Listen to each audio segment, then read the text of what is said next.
Hey everyone, this is Corinne Lafont, your favorite radio host, your only radio host on Between the Lines, broadcasting to you from Trinidad and Tobago, the lovely island in the Caribbean. And you know how I always start my show. I am so grateful and thankful to be here. I'm grateful and thankful for having beautiful guests with me, Peter and his lovely wife, Lydia. I'm grateful that I can share, empower, inspire everyone who is and will be listening to this show. I am grateful to be able to see the beauty of the world and the beauty of people, and I can go on and on and on.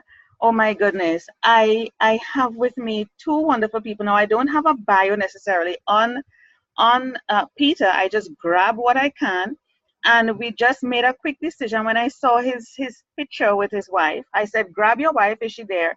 And brought her on. So obviously I don't have a bio on Lydia. But I'm going to say that both of them run a business, and we're going to learn more about that. And Peter is a co-author of Killer Business Plan and the owner of a firm that has written over 500 business plans and raised over 150 million for its clients. And they both have a ton of experience in starting and running businesses that he thinks could be valuable to our listeners. So let me see if I can come back to my screen here. I kind of lost control. Let me see if I can come back to my screen. Beautiful. So we're going to learn more about Peter and Lydia and what they do for businesses. I don't like to use the word small. Small is a kind of mindset, limiting belief, kind of keep you in that mode. So I would say businesses, entrepreneurs, homepreneurs, female entrepreneurs. I don't care who you are, what you are, partners, I don't care. And it interests me that, you know, they're helping businesses to grow. And like they say here on their website, they wrote a business plan that got their client $9.2 million. Who wouldn't love that? They helped a company become 250,000 more profitable. I want that. They helped a couple choose the business of their dreams instead of settling for something less. Who wouldn't want that? Imagine what they can do for you. And that's what we want to find out. What can Peter and Lydia May do for us? Yeah, and you see here, let me just take advantage of this, that you can contact them right here by putting in your name, email, etc., all the information, and of course the capture, and click the let's get started. So we're going to learn more about what they do, how you can contact them, some tips they can share, because we're not going to let them go without getting some tips, yeah, for businesses, what businesses can do to prepare to come to them, or what they can do with them, whatever it takes. We're going to be taking full advantage of this lovely couple. And hey, let me just take the opportunity to welcome both of them to Between the Lines. Welcome, Peter and Lydia. Thank you very much. Well, I just want to say you've really set the bar so high. We hope we can reach that. So, of course, your bar is higher than mine. 9.2 million. Please, where's the money at? Let's go. We're trying to find it right now. Trinidad and Tobago. We went to St. Vincent for our honeymoon. We love it down there. It's beautiful. Oh, nice. So you need to hop, skip, and jump over to Trinidad. Yes. I was living in Jamaica for 21 years. I just came back to Trinidad in July last year. Wow. Yeah. So it's a beautiful part of the world, and you are in paradise, definitely. Oh, for sure. For sure. I'm actually in my shorts on top, which is why I can't show myself. So,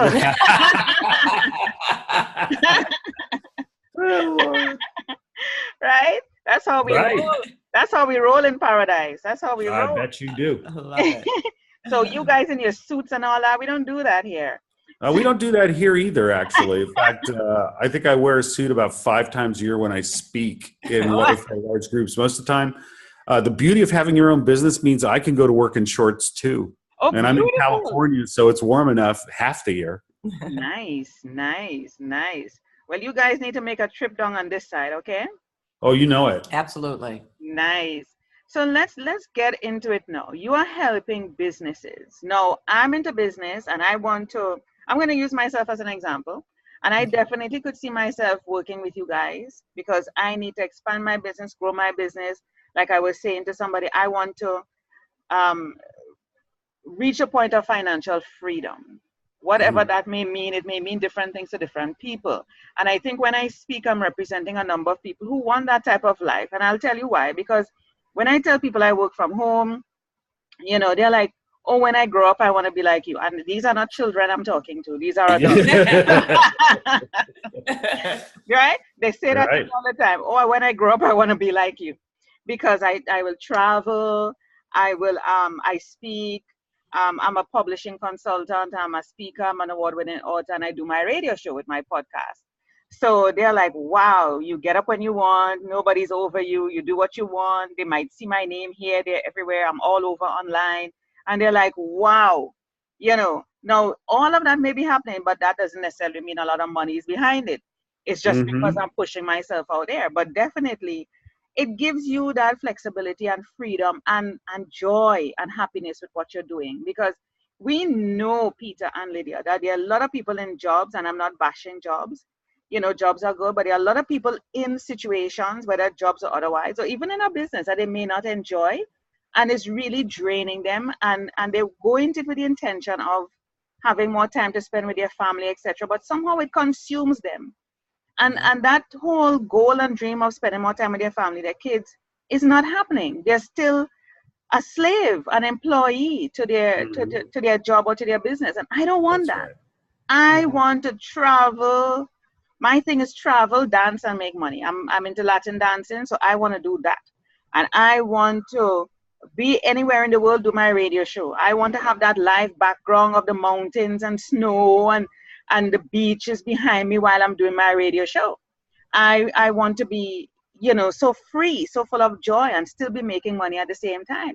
How can you help persons like me who aspire with that sort of dream, goal, desire, passion to live that sort of life? How can you help persons like that? Well, the most important thing that you have to do is to be able to visualize where it is you want to end up clearly. You have to be able to see that destination absolutely clearly. Because if you don't see where you're going, then any road will take you anywhere, and that'll be where you meant to go. And so the thing that we find with people who are starting businesses or people who are already in businesses is two things. One is they don't clearly visualize and keep going and keep heading toward where they want to go, their goal. And the second is they undervalue what they're worth. Yeah. And so, like, for example, we teach classes about entrepreneurism, and one of the first things that we do is we say, how much is an hour of your time worth? And you'd be stunned at the silence. People have no idea. And so, what you're getting paid at your job right now, that's a good starting point. But how much are you really worth? Because if you don't believe that you're worth $150 an hour or $200 an hour, you're not going to ask for it. Exactly. And if you do ask for it, you're going to be so tentative that nobody's going to pay it. And I was just wondering what, Lydia, if you had anything you wanted to add about that. Well, the thing I say about we talk about setting the destination is that you have to have it in your mind. If you don't have it in your mind, your subconscious can't work for you. Yes. If your subconscious works, that's how those habits come into play, because your subconscious paradigms. You're talking my language, girl. So if you set it in the back of your mind and you've got that vision, then your subconscious is working on it even when your conscious mind isn't. So that is really, really important. Because you want to be able to be working on your dream 24 hours a day, not just the hours that you're awake struggling with, did I pay this thing or am I going to make this meeting? It's so easy to get trammeled down in the details. And for those of you in your audience that are so disposed, meditation is a really, really good thing. Even because we try to tell all our clients, sit in a chair with your feet on the floor, flat on the floor for 15 minutes a day. I don't care what you think about or what you do. Just don't get out of that chair and do it every single day. And then eventually start clearing your mind and then eventually start thinking about where you want to go. Because the time that you spent doing that is going to make it happen. I do that morning and night upon waking and going to bed at night. I have to meditate. And I do more than 15 minutes, I could tell you. Sometimes I fall into a sleep, I wake back up and I continue the meditation. Because, I've done that. Yeah. And I would have the audio playing, my affirmations, the audio playing, the meditation. It could be music, it could be things to put you to sleep, get your mind working. Because I've realized that my mind is still planning while I'm asleep. I'm still having conversations. Don't ask me what those conversations are, but my head is just going. Yes. And I am aware of it. I'm quite conscious, even though my body is lying down and I am aware that I'm supposed to be sleeping, but I'm also very aware that I am having conversations and planning, and a lot of buzz is going on in my head. So when I do so-called wake up, I'm like, oh my God, was I asleep? Was I was I awake? What really happened there? I know I was thinking, talking, planning, but I can't remember what. But I just know that my head was going all night. And even in the day, like if I take a nap, a small nap, it will still be going. So I do believe in visualization. I do believe in the subconscious, because the subconscious don't know the right from wrong. It doesn't know real from unreal. It just knows what you plan there. Right. And on then your mind. So it is very important to be careful what you think about and what you visualize, because that is exactly what will take form. that's right. Yeah, That's right. once you have emotions behind it and it stirs up something in you, it's going to take form. And so this is why I do see myself on the beach in my coconut bra in Hawaii and my grass skirt. I'm very clear what I'm doing. I see myself I see myself doing that and doing my interviews. I see myself, traveling the world. I see myself dancing, Latin dancing. I see myself making the kind of money, enjoying the life, having joy in my life, meeting people like you guys, doing my show and just impacting people everywhere I go. I mean, it's already happening. It may not be on the scale that I may want it yet, but little by little, it is getting there.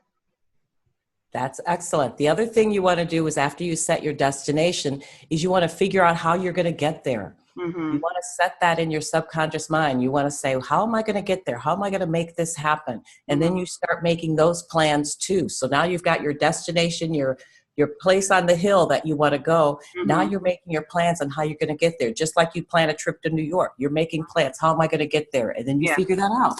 You start at the end of it and you work backwards. It's like all the old folks used to say, you start with the end in mind. Where do you want to end up? That's right. Reverse engineering. Yeah. Yeah, that's right. With the same thing with, it's like you start the relationship out the way you mean to go on. And that's a really critical thing for business owners. If things sound too good to be true, if things sound like, wow, that'll solve all my problems, most likely it won't. And so you need to be able to, I think the thing that I notice about all entrepreneurs, and we're two of them because we've been doing this for 14 years now, is that entrepreneurs are really resilient and have a tremendous sense of humor in that they can laugh at their setbacks and go, wow, that was really stupid that I did that. And I won't do that again. Where people, and there's really a split between an employee mindset and an owner's mindset. An owner's mindset is, how much can I get done today? So I'm prepared for tomorrow. An employee's mindset is at 5 o'clock yet, right? Yeah. And so they're entirely different worldviews. And one of the hardest things that we had to do starting out as entrepreneurs was to get out of the employee mindset and understand that we're responsible for everything. And when you're responsible for everything, that means then you have to do things like develop systems for getting things done, where you can leverage other people's ability to get things done. Maybe it's through Fiverr or a service, or maybe you have a part-time employee, maybe you have a full-time employee. And by the way, that's how you're going to know when you're making it, is when you are successful at getting work that you need done out in the hands of other people to get it done for you instead of you doing it all the time. Yeah. And so that planning, that seeing that city on the hill, that means you got to work backwards from that plan, from that place. And what are the way stations on the journey to that place? If I've got nothing, then there's probably 100 way stations between here and there. But if I'm en route, one of the things that happens to people en route is they're opportunistic. So they'll go after things that, wow, I do business playing, but this guy wants me to come over here and run his soda pop manufacturing company. And so I run over there because it makes me a bunch of money, but it doesn't really keep me on my core. Bright, shiny objects. You've got to stay away from bright, shiny objects, even if they mean that you'll get more money in the short term or that it'll make things seem easier in the short term. Ultimately, you've got to head towards your long-term goal and stay focused and keep your head down and keep going. Love that. Love that. That sort of resilience, conviction, dedication, perseverance, and will, all words of entrepreneurs, all descriptive words of entrepreneurs. Because I'm telling you, you're really going to meet up on it. And it's like, I can't bother. I'm going to give up. Really, this is like, what is happening here? It can really put you down, but you have to remember your why. Like Simon Sinek says, your why. Why are you Yeah. doing this thing? Yeah. And keep pushing Yeah. yourself no matter what, Yeah, if you're not grounded on that, then you need to stop and find something that will give you that. And we find so many people that come in with an original idea and they get in it and it gets hard and then they go, oh, I don't really know. And they go back to their jobs or they scrap whatever they're doing. It's like first of all, if you don't have a passion for something, stay in your job, boo-boo. Don't move. Get your paper. Stay there, because there are going to be times when you're working till 3 a.m. There's going to be times when you're going, how am I going to pay the rent? There's going to be times when people are going to call. That happens to every entrepreneur in the journey. There's going to be rough times.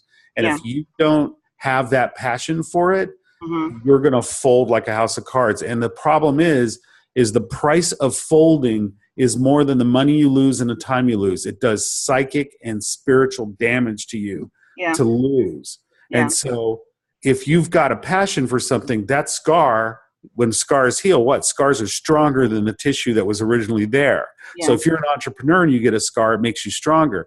If you're just kind of droning around out there going, boy, I hope something good happens to me, and it doesn't, that scar makes you weaker. And so one of the things that we do with all of our clients in the very beginning is make sure that they understand what they're doing and where they're going. We're not going to take money from anybody if they don't know what they want to do, because the fact of the matter is it doesn't help us to be a party to a failure. And secondly, it doesn't help them that we set their feet on the road, because we can be pretty flippin' convincing about what you need to do and how you've got to go, such that you'll be marching out there right into the machine gun fire going, well, but wait a minute, is this what I really want to do? And that's so the repeating theme of all of the things that we say are, who are you? What do you want? What is most important to you? What gets you fired up? What makes you in awe? What makes you feel good about your life and good about yourself? Head that direction. And somewhere out there, there's a business, there's something that you can do that's going to call on all of those natural talents and strengths and loves, so that you will be able to pour yourself into it. And then the money doesn't really matter. Then the what and the how of it doesn't really matter. It's the why, and it's how you become stronger and stronger. And really, ultimately, and I've come to this over the course of doing this for 15 years, is it's really a spiritual journey. You are an entirely different person from when you start, for good or for ill. Yes, yes, it is. It is. I hear Lydia really laughing in the back. I want to hear the story behind that. What is it, Lydia? No, it really is true. When we started the business, the reason we started it is because Peter was traveling constantly. And I said, I know this is tacky of me, but I married you because I kind of liked you and I wanted you around. I kind of liked you. Yeah, I kind of didn't really want you traveling, 15, 16, 20 days a month. What the heck? So I said, just quit your job and let's start a business and we'll be fine. And we had planned it. Now, I'm not saying we just threw up our hands. We had been planning. We moved ourselves to one income. We put several tens of thousands of dollars in the bank. So we just like most people, we were ready to go and said, we're going to start a business. We thought we were ready to go. And, how hard can it be, right? I'm smart. Yeah. I'm college educated. I could start a business. And I've seen pretty dumb business owners. Yeah. So. Really? And I'm thinking, it's okay, right? How hard can it be? Well, let me tell you. Lose your house hard. Lose your house. Turn your 401k into a 0.1k. I mean, that's all kinds of hard out there. And the thing about it, it really has to, the other dynamic of this that I want to make sure that I get across to your listeners, because it's really, really important. If you don't like dealing with people and you don't understand how to listen and sell to people, it's going to be hard for you in the beginning. Yeah. And it's not anything that you can outsource. And so you need to be understand that that's part of the journey. If it's something that you don't like to do, you're going to have to learn to love it. Because at the end of the day, and that's where passion will carry you through. Because if you don't like selling, if you don't like dealing with that whole process, your passion will get you over that, because you'll say, well, dang it, I need these customers. I can't be a shrinking violet about, or hide my light under a basket. because I'm shy or whatever. Your passion will overcome that because you want to be able to make it to the next step.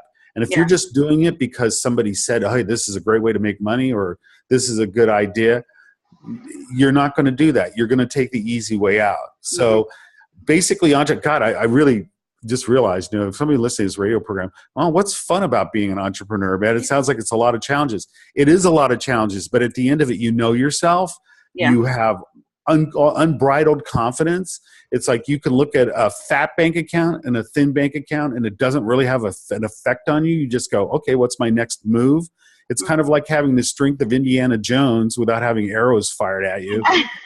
And then on top of it, you get up when you want, you go to bed when you want, you work when you want, you play when you want, and it's like you are able to fire difficult clients. Yeah. When I worked at a job, I couldn't fire a client who was being really unethical or terrible or horrible to my people.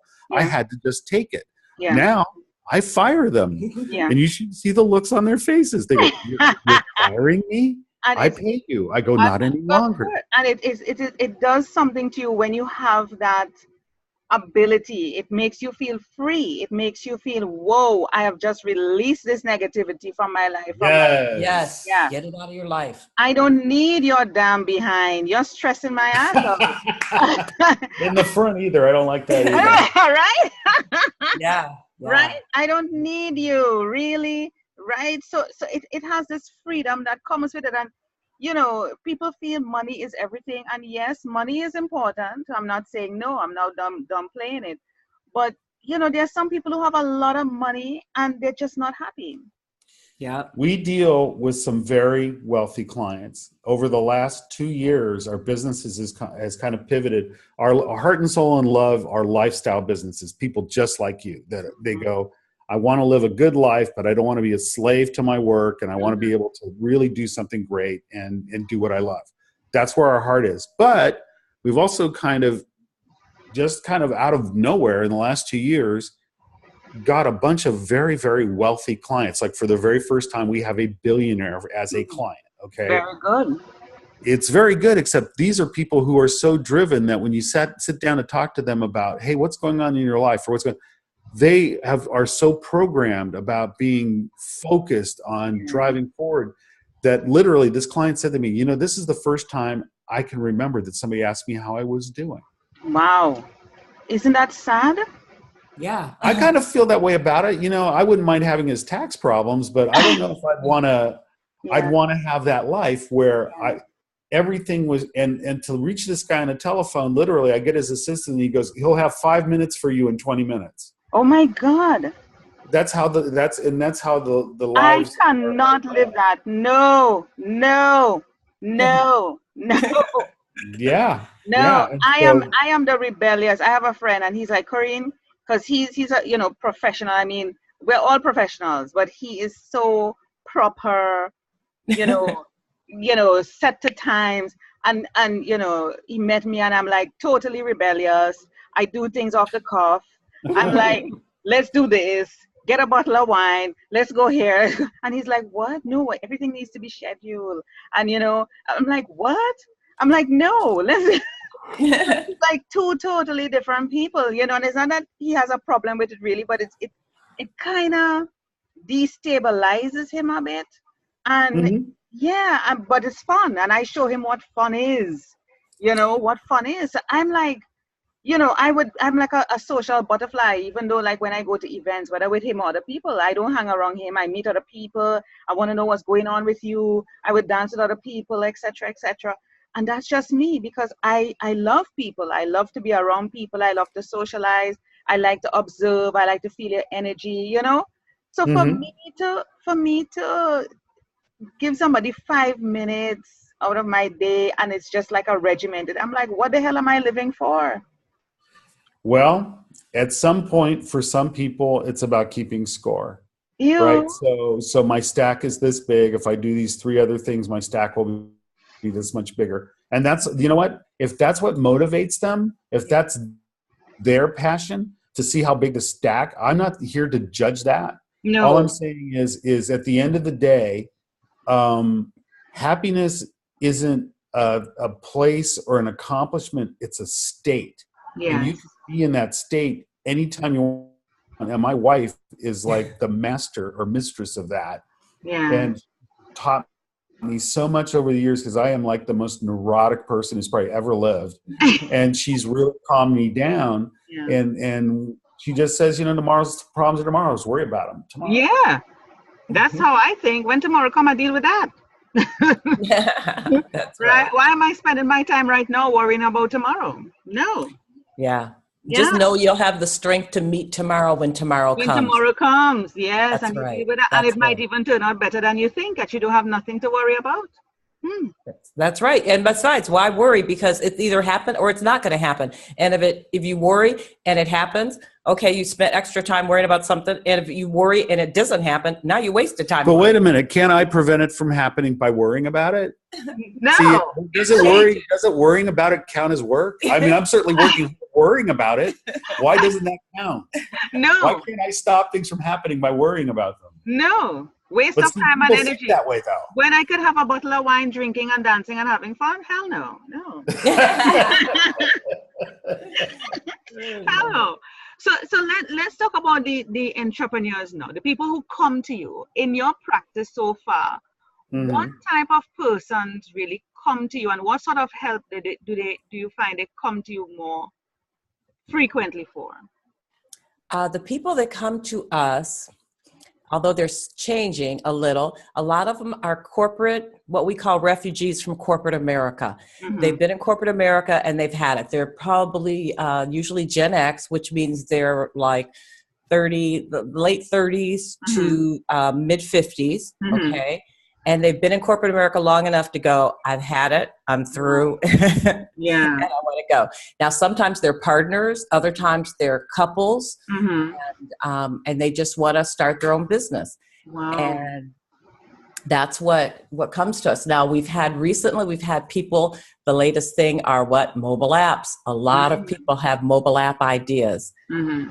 I just want to tell you guys that have a mobile app idea, please, please, please go to the Google store, go to the Apple store, and see how many other people have your idea. Mhm. It's probably not as original as you think. Yeah. So do some research. I mean, we had somebody come in with an idea, and I went out to the Google store, and the whole first page, there was like 90 some of them, and this was the first page of the same type of idea. Wow. And I called the guy up and I said, I'm telling you, your idea is out here. I want you to go look out there and see how many of these things are like yours. He called me back in like 10 minutes and said, oh no, mine's better than all of them. There's no way you went through 90 of these things in 10 minutes. 10 minutes, right. Yeah. So so my advice is, if you've got a mobile app, please go out and see if somebody already has that idea. Otherwise, but like I said, most of our people want to start brick and mortar businesses, daycares, cleaners, car washes, gas stations, Wow.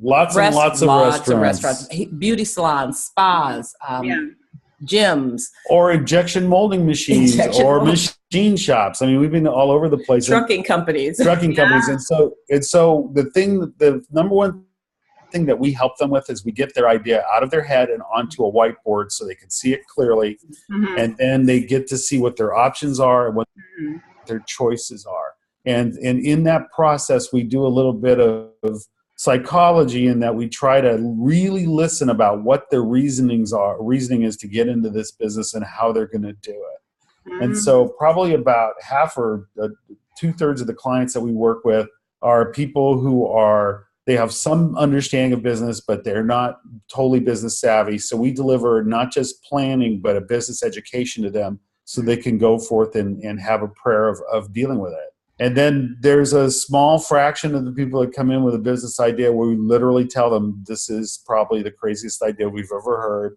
and it's not going to work, and I can't take your money to participate in it. Yeah. And we just had this with a young man who has a really innovative service. I think it could work if he can think through some of the problems. And we basically told him it wasn't going to work. And what we found is, here's how you know who the true entrepreneurs are. He called me back 2 hours later and he said, well, I found this research and this research that says this will work. And now I want to come back and work on this again and try it from a different angle. Yeah. And so Never we do a lot of coaching, and we do a lot of well, we also do a lot of just writing business plans. Like people come in and say, hey, I've got this idea. I need $5 million to do it. Like the $9.2 million on our website was for a guy who bought a historic building and put a restaurant and a nightclub and a bar in it. Mm-hmm. And he knew exactly what he wanted to do. And he came in and told us what to do. And we sat down and wrote it out for him, and it went to the bank and sailed through, and he got the money. Wow. Wow.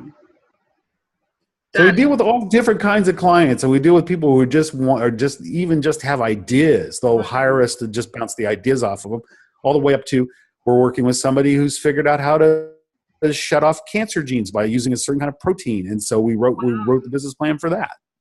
That's awesome. And I'm sure, well, I mean, you guys should be able to offer that anywhere in the world. So persons on my side of the world in the Caribbean, it doesn't have to be just limited to the US. You can do calls or consultations with persons and help them and, do whatever research, walk them through the process. I'm sure you can do that. We have worked all over the world. I just did a gig in Switzerland in January. And so we've worked all over the world, and I'd love to have an excuse to come down there. Absolutely.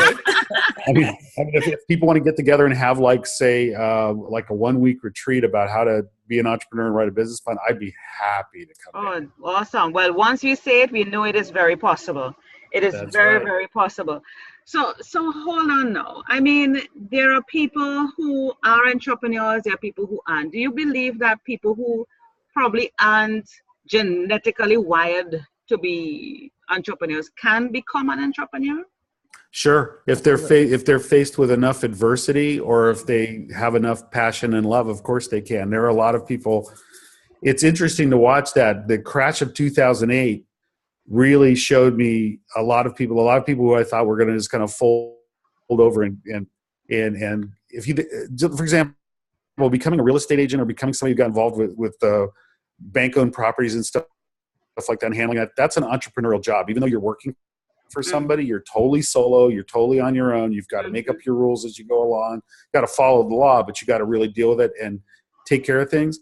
I watched people totally pivot out of jobs into totally independent things where now they've got real estate brokerages, they're real estate agents, they're loan brokers. So I think that there are people who are genetically wired to do it, and you're not going to ever stop them. I think there are people that have the capability to do it, and if the situations either get good enough or bad enough, they'll jump into it.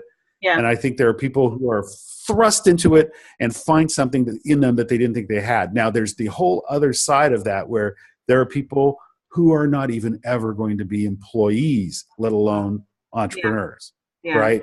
So it's kind of a spectrum. But I don't buy the premise that people are genetically wired. What I think, the people that I think are genetically wired are inventors. And we've worked with a lot of inventors. Very difficult people to work with because they are wired. And so you have to appeal to what it is that moves them emotionally so that they can hear you. Inventors are genetically wired, but I don't think entrepreneurs are. I think entrepreneurs can be made by their times and made by their circumstances. Yeah. What do you think?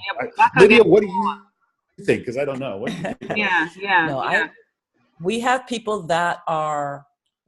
that are serial entrepreneurs that come to us. And we have this guy that's a restaurant genius. Oh, he's Steve Jobs of restaurants. Yeah, and we have people that come to us like that. And then there are other people who come and they just want to start something and have their own thing. So I have to agree that there are some people that are wired to be, it's like you said, they're an inventor. I mean, he's a serial entrepreneur because he's constantly inventing a new business to go into. It's crazy. I mean, he can't sleep at night. He'll go to sleep and he'll wake up kind of like the Edison thing where he puts the key in the hand, puts the idea in the head and goes to sleep, wakes up and has a new idea. It's crazy. I could relate to that. No, I can't relate to that. That's me. I've written things all over and I can't even find them now, but they crop up again.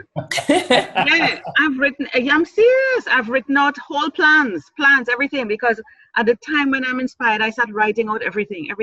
And then I might forget it. I put it down and then I'll be like, hold on. Probably a couple of years later, I'm like, wait, I started doing something like this. Where is that? And I do a search on my computer and there it is. I'm like, whoa, look at that.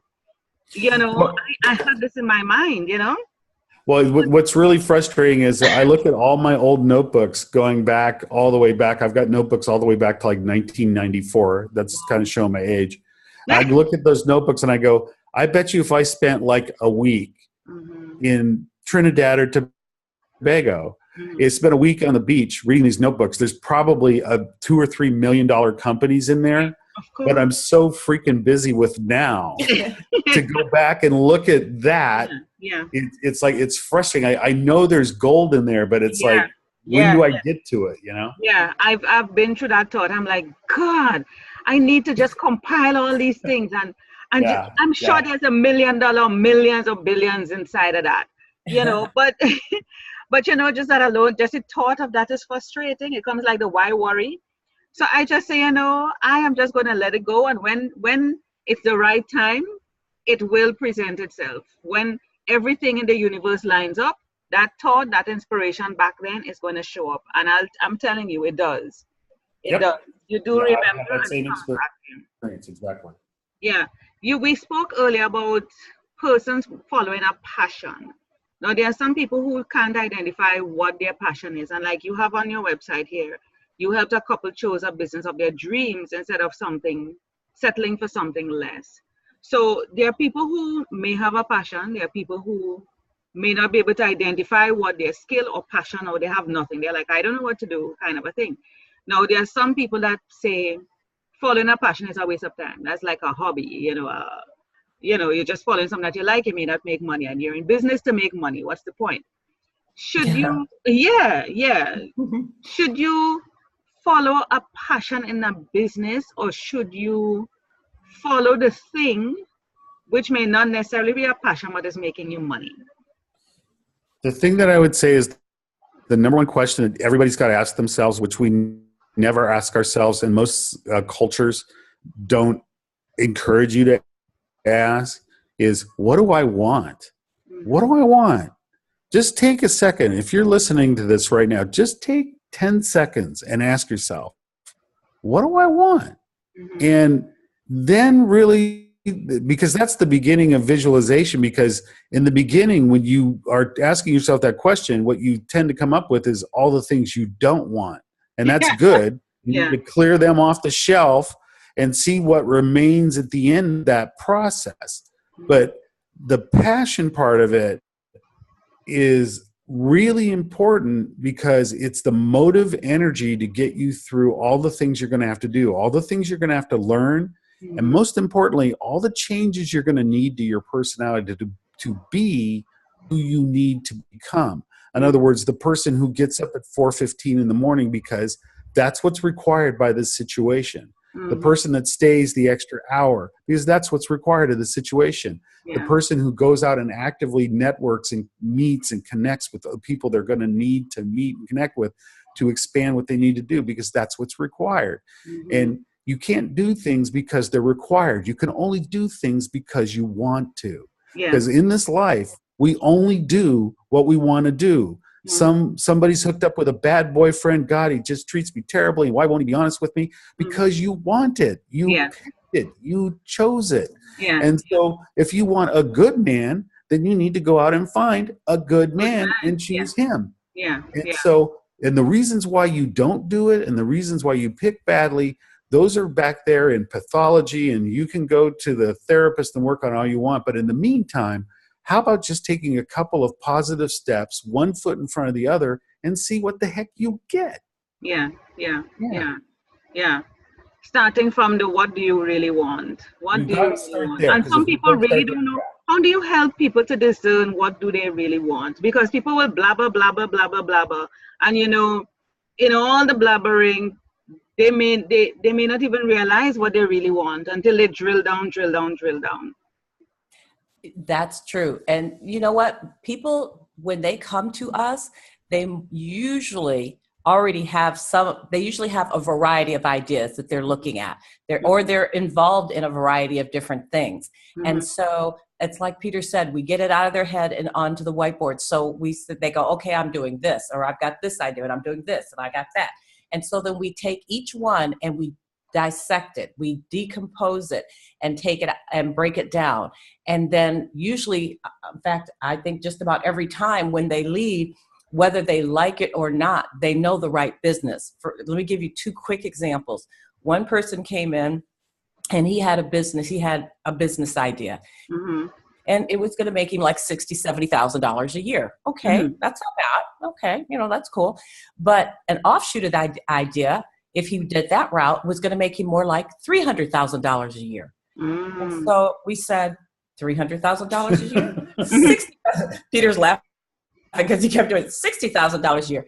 And even though he knew the $300,000 a year was a better deal, he couldn't give up the $60,000 idea. He couldn't give it up because so much synergy. Yeah, it was just his. It was like calling his baby ugly to say that only makes $60,000 doing this idea. Yeah. And he went away and he found a business consultant who encouraged him to believe that $60,000 idea was going to make it happen.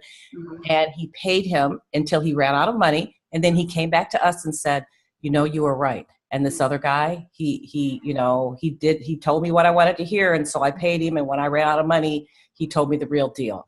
And it was so tragic. Yeah. And, now he's not doing it. So that was just, and then another example of, we had like the couple that came in and they said, we want to start a business. And they picked the location, they picked a business just because it seemed like it was smart. And so, plus it was near their relatives. And it was near family. They Yeah. said, we want to be near our family, so we're going to do this business here. And we said, well, do one little thing for us before you decide. Go up to the area, talk to the other merchants in the area, find out who their customer is, find out what type of people go up there, find out when the busy seasons are so you can find out if you really can make a business there. Mm-hmm. They went up. They came back and said, there's no way. I'm not doing that. I hate the public. I'm not working with them. They were like, you can't make me do that. We're done. We're not doing that. But see, another thing too is we wrote this book, Killer Business Plan, and there's 3 sections to it. The first section is, what business do I want? The second section is will my business idea make money? And then the third section is how to write a business plan. Where do I find that on your website? Tell me where. It's not on my website, but if you go to Amazon.com, you can buy it. Or Killer Business Plan. Or you can go to killerbusinessplan.com. We need to put that link out there. Yeah, just go to killerbusinessplan.com. There you go. So anyway, they bought our book and they went away. And this gal here, if you roll down this video, this is them. She's gonna tell you what happened. She goes, the very first thing in the book was, what do I want? And I realized I'd never asked myself, what do I want? Yeah. So instead of starting a restaurant, they came back, they started a guitar business because they're both from a restaurant. No, listen. Yeah, but they both restore fine art. That's what they do for a living. And so the husband is a luthier and a guitar maker. And so he goes, this is what I always wanted to do. And she goes, yeah, I love working on that too. That was part of how they met. And all of a sudden now they want to do that. And so the important thing is our job is not to tell you what's best for you. Our job is to take all the things that are going on in your head and say, think of your mind like a room full of radios, and they're all turned up to the same volume. They're not too loud, but there's like 20 or so radios, and they're all at the same volume. Mm-hmm. And so you have to really listen to hear any one radio. Yeah. Our job is to go along and say, do you like this music? No, turn it off. Do you like this talk radio? Turn it off. We go around and start turning off radios until there's 1 or 2 or 3 radios left. And then you go, I like what's on all 3 of them. I need to do a deeper dive on those 3. And then eventually 1 or 2 will rise to the surface. And when you're a serial entrepreneur, what happens is 3 of those radios stay on and you go, I'll work with radio 1, then radio 2, then radio 3. And that's how you do it.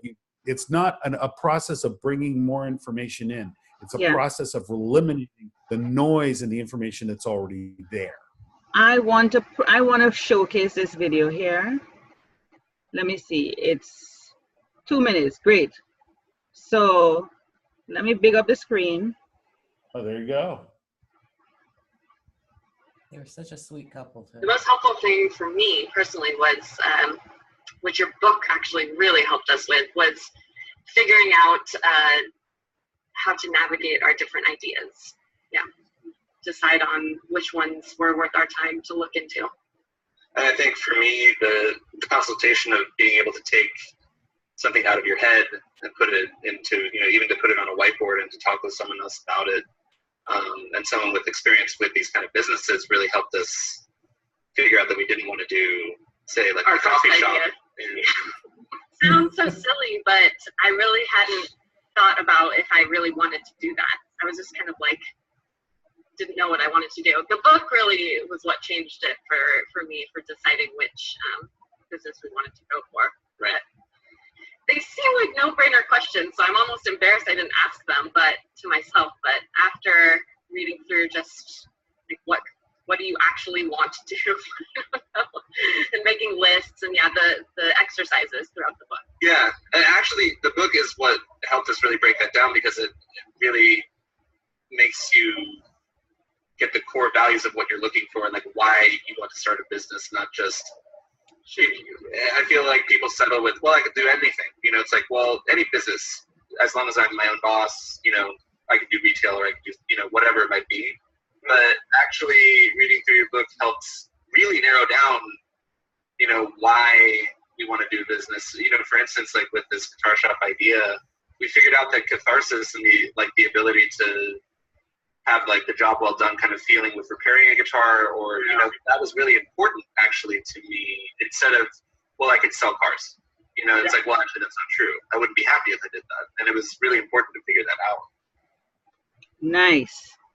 Yeah, and they are the sweetest couple you'd ever want to meet. Lovely ever. couple. Lovely. Yeah, and really nice. the business that they're in, they share it together. It's how they met. So there is a sync, and it helps to keep them together. They have something in common that they share, that they go back to.